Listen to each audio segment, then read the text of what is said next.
Now, there's always something that I have to do to kind of set this up.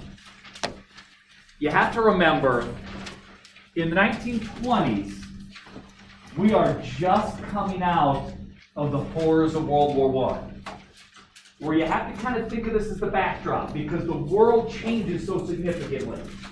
We've got Germany shackled by the Treaty of Versailles. Austria-Hungary falls apart. The Ottomans fall apart. The Russians have fallen to the communists. The Brits and the French are seriously wobbling. There's only one real place left with some stability. Who do you think I'm referring to here? After the war is over, the United States is the world power. We're the only one left. We're the one that comes out of the war stronger than when we went in. We are the center of the financial world. It used to be the center of the financial world was London. Now it shifts to New York. We have the biggest economy on earth. We're the biggest industrial producer. We're the only ones left. We become the world power. But this is a position the United States has really never been in before. We've been on the rise ever since we were first a nation, but we've never been the biggest in the world, far from it even. Now we're the only option, and the Americans kind of take this new role with kind of a strange way of doing it. The first big thing we're going to talk about is how when the war is over, we want to fall back into isolationism. Now let's kind of talk about this because we've been using this theme for a while now. What does isolationism mean? Yes, Kayla? It's like staying out of other countries' affairs, like all records. Certainly. Stay out of other people's affairs, especially the Europeans. Here are the Americans in 1920 saying, we've just witnessed the single worst war in the history of mankind up to this point. And who dragged us in there? The Brits, the French, the Russians, the Germans, they're all dragging us in. Now when the war is over, they've destroyed themselves yet again. Leave it to the Europeans. They've done the one thing they're good at doing, and it's killing each other. We tell these Europeans, you have your own issues. We're staying out of your affairs. We are focusing just on us. But there is a bit of a problem here. There's an international body that's been created that's all but begging the United States to join. Now you remember, this was one of those things that President Woodrow Wilson said he was really willing to give up everything for this one thing. Remember what it was? I'll give you a hint. It's an international group of nations. The League of Nations is created.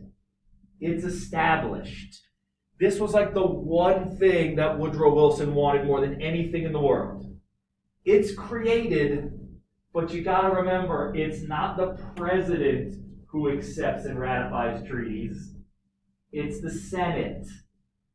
When the Treaty of Versailles is presented to the Senate, they look at it and say, there is no way we're ratifying this. We are not giving up our sovereignty, our independence, to this international body who can make decisions that shape what happens to us. We refuse to join the League of Nations. We say, that's on you. You can be in it if you want. We're staying out. Now, I will tell you this.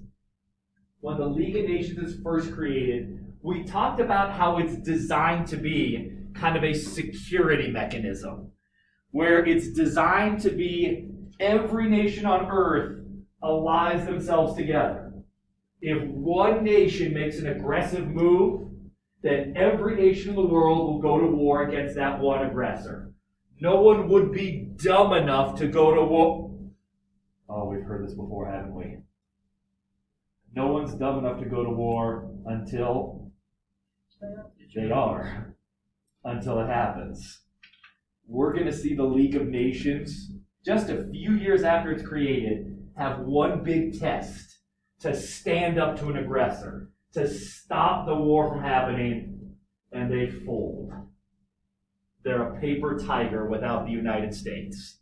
Eventually, the League of Nations is going to fall apart. Now, we're going to talk more about that going forward a little bit later on. But second big thing we got to talk about, as far as political changes go, is the communists are on the march. We see that Russia's the first communist state to fall. And what takes place in Russia is truly horrifying. Now, we had talked before about how in Russia, there's really kind of one person who's leading this revolution. Now, I'm going to ask, think back, World War I. Who's that one person who kind of leads this communist revolution? Lenin's the one. Now, we're going to talk more about him in a little bit, but I do want to emphasize a couple of things. This idea of communism was created decades before this, in really the late 1800s, mid to late 1800s. And when this idea is first thought about, it's an economic idea.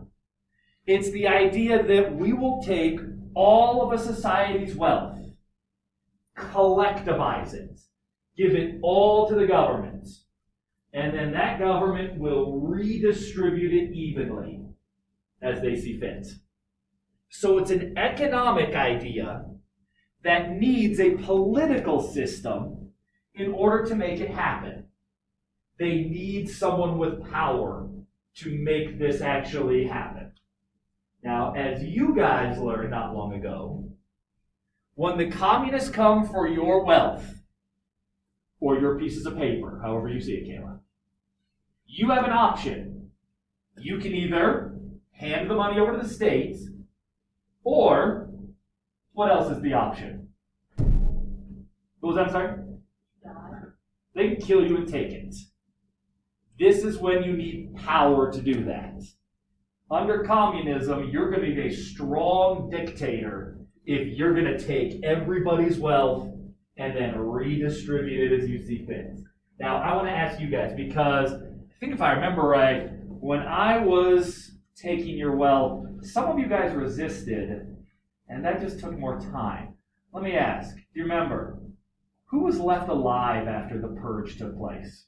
Who did I not murder? Really, Henry, it was just you? Apparently. Ooh, I was busy that day. Really? I killed the rest of you? Huh. What are you going to do? Decided to shoot some people because you wanted to. Yes. Welcome to the communist state. Some people have to be eliminated. Hannah, you made it through. Congratulations. All right. Hannah, how much money did you get? Do you remember? $10, but they took it away from me. But you didn't kill me. I didn't? Maybe I should have. So I took all the money of the state and redistributed it, and only one person was left. And you only got $10 out of it, huh? Yeah. Huh. Where'd the rest of it go? You have it. To the state. This is how the communists operate. They take power and they use it. Now, this is an idea that's an intellectual contagion. I told you before about how this idea starts to spread like a disease. This idea of equalizing wealth sounds really nice until you give someone power to put it into practice. Communism has led to the death of probably about 100 million people in the almost 200 years this idea has existed. In Russia alone, we're going to see someone take power who's going to take this idea and really morph it into his own sadistic thoughts, where he alone will be responsible for killing probably about 10 million of his own people because they didn't cooperate. This is the way it works. This is how it happens. And all the while, the communists are willing to lie to you, to everyone, because they can't tell the truth. If they tell the truth, no one would ever support it. So they constantly lie. They make up numbers. They tell you things didn't happen when of course they did. In Russia, there are people, by the hundreds of thousands, millions, that just disappear. They're just gone. And when people start asking questions, hey, where did my neighbor go? Guess what happens? You got to. You disappear too. They send you to prison camps in Siberia. Stop asking questions. This is what the communists do. Now let me kind of ask, should you be nervous about this? It's in Russia now. It's starting to spread throughout Europe. As it's spreading throughout Europe and there are more and more people saying, maybe this is a good idea, people in the United States start to get nervous. Now, I will tell you this, they should be nervous. The idea is spreading, all because of what took place in World War I. People watched an entire generation of young men get annihilated for nothing. No one moved, no ground was gained. They were just slaughtered. And after the war is over, these people, these Europeans especially, start saying, our governments have failed us. We need something else. There are plenty of people in the United States saying, why were we even involved in this war? And people start to panic a little bit. It's going to bring about what we call the Red Scare. People afraid that communism will come to America. Now, I probably should kind of explain this real fast. Communism has some just kind of symbols, really. This is one of them. This is the hammer and the sickle. Now, long story short, it represents kind of the industrial and the farmers of Russia, really. Also, just the red star. This is another one of their symbols. And simply just the color red. This is also one of their symbols. We had an old saying that was better dead than red. I'd rather be dead than be a communist. This is just kind of, again, their symbols that they use. Now, we talked about how Vladimir Lenin topples the Russian government. A dynasty, a monarchy that had been in place for hundreds of years. And now the communists control it. Now, one of the key pillars, one of the absolute foundations of this communist idea is it has to spread. It has to go around the world, where all the proletariat, the workers of the world, are going to unite together. Now, I say this because, again, the idea of it sounds so nice. Everyone has the same amount of wealth. Nobody's poor. That sounds so lovely. But I will tell you this. This is the truth. In communism, everybody is equal. Equally miserable. Because no one has anything. The state takes it all. Now, like I say, should we be nervous about this idea? Yeah, it's happening. In 1919, it takes place. And now you got all these other European powers saying that maybe we should be careful. The communists are coming. In the United States, we're going to have the Communist Political Party established. Now, I want to kind of say this here because I often kind of get the question where it's just, well, why don't you just stop them? Why don't you just make this political party illegal? Why can't you make a political party illegal? I'll give you a hint. The Bill of Rights protects them. What amendment in the Bill of Rights do you think protects this people and allows them to gather? Kayla, what do you think? Freedom of speech and freedom of assembly. The First Amendment protects them. Now I should also say this. If you make one political party illegal, what's to stop you from making another one illegal? And another one. And another one. And another one. Until you only have one political party left. Does that kind of sound communistic if there's only one political party that's allowed to exist? This is what the communists did in Russia.